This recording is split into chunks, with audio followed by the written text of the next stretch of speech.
The Delhi Environment Minister Gopal Rai is currently addressing a press conference on the government's winter action plan. Listen in. ज्यादा दिल्ली के बाहर से प्रदूषण दिल्ली के अंदर आता है। दिल्ली के अंदर भी अलग अलग एजेंसियां हैं। दिल्ली के अंदर चुनी हुई सरकार है।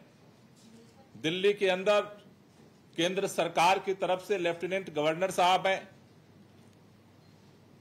दिल्ली के साथ साथ जितने एनसीआर के राज्य हैं वहां जो प्रदूषण का स्तर बढ़ता है उसका प्रभाव भी दिल्ली पे पड़ता है। और देश के अंदर केंद्र की सरकार की भी हमें जरूरत पड़ती है इस प्रदूषण के स्तर को कम करने के लिए। सभी एजेंसियां, सभी सरकारें मिल करके जब काम करेंगी तभी प्रभावी तरीके से प्रदूषण से लड़ा जा सकता है। इसलिए इस साल के विंटर एक्शन प्लान की जो प्रमुख थीम है, मिलकर चलें और प्रदूषण से लड़ें, इसी थीम पर हमारी सरकार अपने विंटर एक्शन प्लान को लागू करने की तरफ बढ़ेगी। हमने जो सामूहिक प्रयास किए उसका ही परिणाम है कि दिल्ली के अंदर लगातार प्रदूषण का स्तर कम हो रहा है। दिल्ली में 2016 में जो प्रदूषित दिन थे, जो खराब दिन थे, उनकी संख्या 243 थी, 243, जो 2023 में घट करके 159 159 रह गई है। लगभग 34.6% प्रदूषण के स्तर में कमी पिछले साल तक जो 365 दिन का एनालिसिस रिपोर्ट आई है उसमें देखा जा रहा है। ये जो प्रदूषण का स्तर कम हो रहा है, इसमें सरकारों के प्रयास के साथ साथ जनता की जो सहभागिता है और जन जागरूकता है उसका एक अहम रोल है। इसलिए ये जो प्रदूषण का स्तर गिर रहा है, जनता के सहयोग के साथ साथ सरकारों की तरफ से जो प्रयास किए गए उसमें 10 ऐतिहासिक कार्य सरकार ने किए, जो निर्णय लिए, दीर्घकालिक योजनाएं बनाई। क्योंकि कई लोग पूछते हैं कि आप विंटर एक्शन प्लान तो सर्दियों के लिए लाते हैं, आपकी सरकार की दीर्घकालिक योजना क्या है?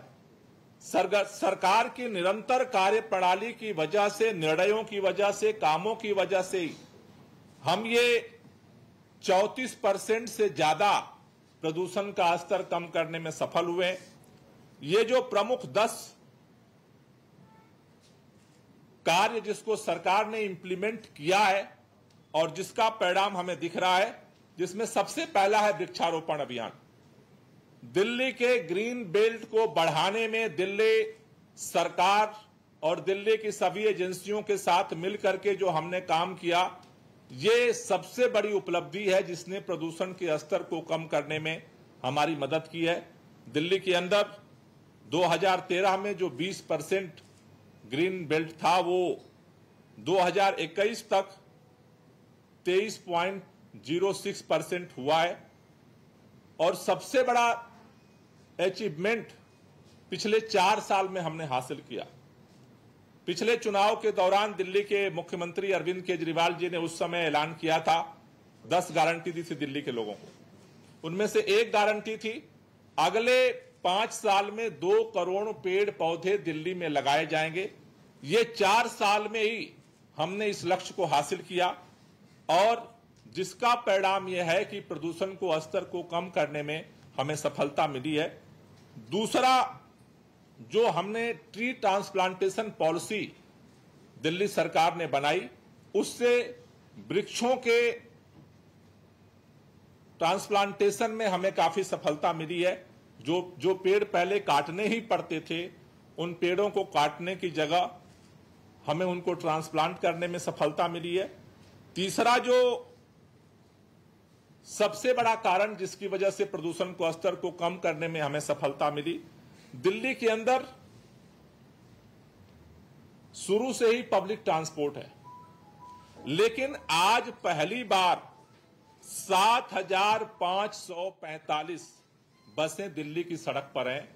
इतनी बसें दिल्ली की सड़क पर कभी नहीं रही। मैक्सिमम जो संख्या थी हमारी सरकार से पहले 6,000 की थी, 6,000 प्लस थी।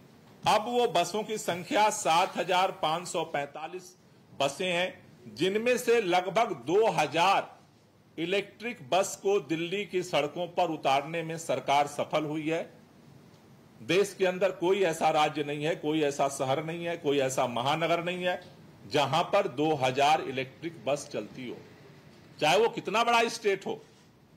लेकिन 2,000 बस आज की तारीख में सिर्फ और सिर्फ दिल्ली की सड़कों पर चल रही हैं, जिन्होंने हमें ये जो 34% से ज्यादा प्रदूषण का स्तर कम हुआ है उसमें हमें सहयोग किया है इसे कम करने में। दिल्ली के अंदर 2020 में हम लोगों ने इलेक्ट्रिक व्हीकल पॉलिसी लेकर के आए, जिससे प्राइवेट गाड़ियां जो लोग खरीद रहे हैं उनमें भी ईवी को हम लोग प्रमोट कर सकें। उसका परिणाम यह है कि दिल्ली के अंदर आज की तारीख में 3,21,132 इलेक्ट्रिक वाहन जो प्राइवेट में है वो भी दिल्ली की सड़कों पर चल रही हैं।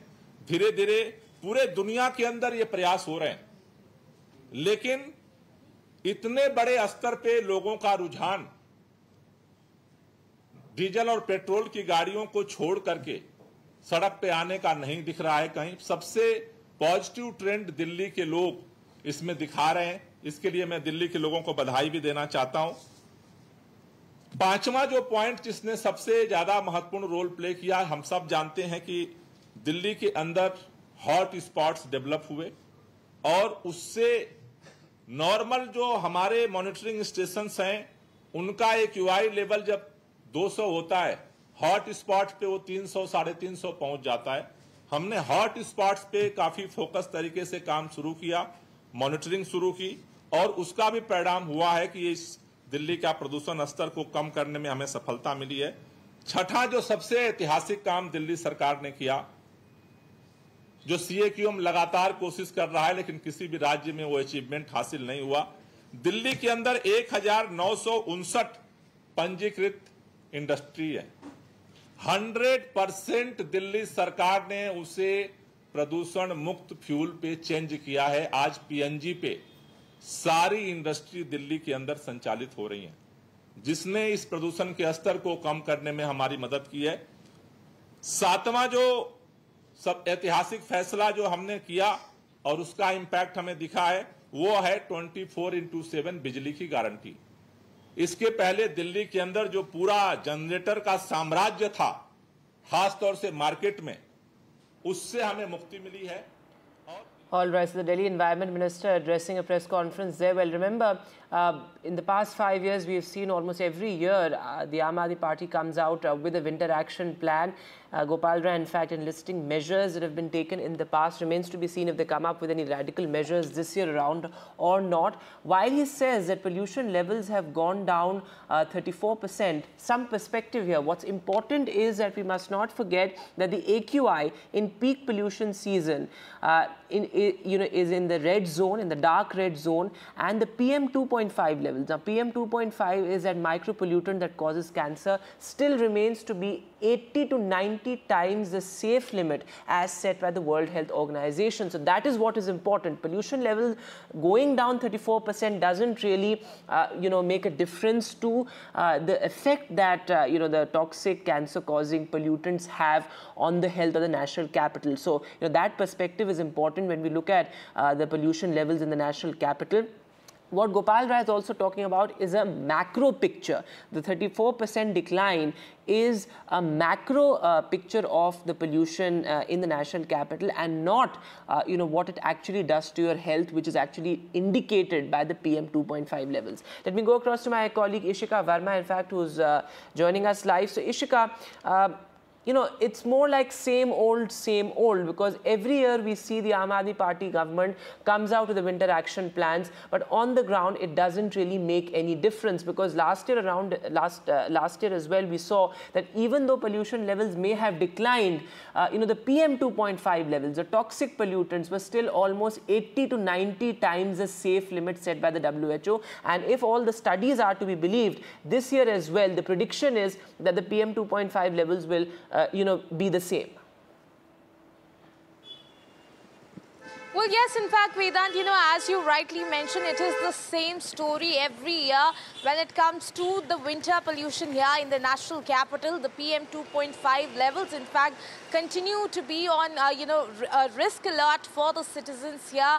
You know, in fact, certainly crossing the WHO limit. Here also, you know, if we listen to the Environment Minister's press conference so far, he has talked about how the pollutants, if we talk about the pollution, has declined, yet he goes on to say again the same line that, you know, the major pollutants are from, you know, the neighboring states, and saying that, you know, the pollution that comes from the neighboring states, they contribute more to the Delhi's pollution. So we are still waiting for him to announce the measures that will be taken in this winter action plan, because Vedant, as you rightly mentioned, right now the focus will be that will there be any change if we talk about the measures that will be taken by the Delhi government, because you know, every year we see that despite the winter action plan being in action, you know, there is certainly no respite for the citizens here on the ground. And certainly the big question is also on the implementation. So is,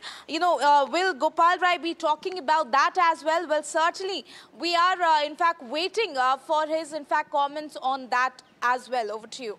So that's an important point you're making, Ishika, because, you know, these hotspots that were identified by the Delhi government last year around as well, we have seen that experts have time and again said that these fantastical measures like having smog towers or smog guns do little as far as curbing pollution is concerned. In fact, experts have said many a times that, you know, smog tower is not the solution.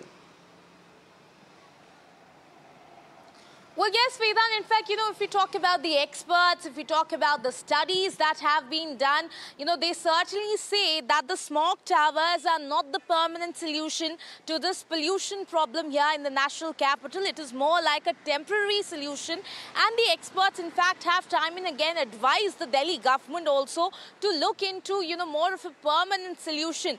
But certainly, will that, you know, will the government be thinking about that this time? That certainly remains to be seen. And if we talk about the other measures that the government, you know, takes every year, is certainly, you know, how they put a ban on the firecrackers during Diwali. Then there is, you know, the biodegradable pusa, you know, and also increasing, you know, the deployment, if we talk about, you know, to decrease pollution, to decrease the dust pollution also. All that is being done every year, and still we see that there is no respite on the ground. So certainly now we are seeing that here Gopal Rai continues with his press conference, and in fact he is saying that it will be more like a, you know, like a campaign as well this time as well, is what Gopal Rai is saying here. And he's saying that again, that hotspots are going to be monitored with drones, and that special task force has been made by the government to look into this. The MCD, the traffic police officials are going to be a part of this special task force. So certainly the job of the special task force is to look into the implementation part, because remember, Vedant, that you know, the question that comes, the concerns that come from the citizens here is regarding the implementation. These measures are announced every year, but the implementation certainly is missing from the ground, is what the citizens every time tell us.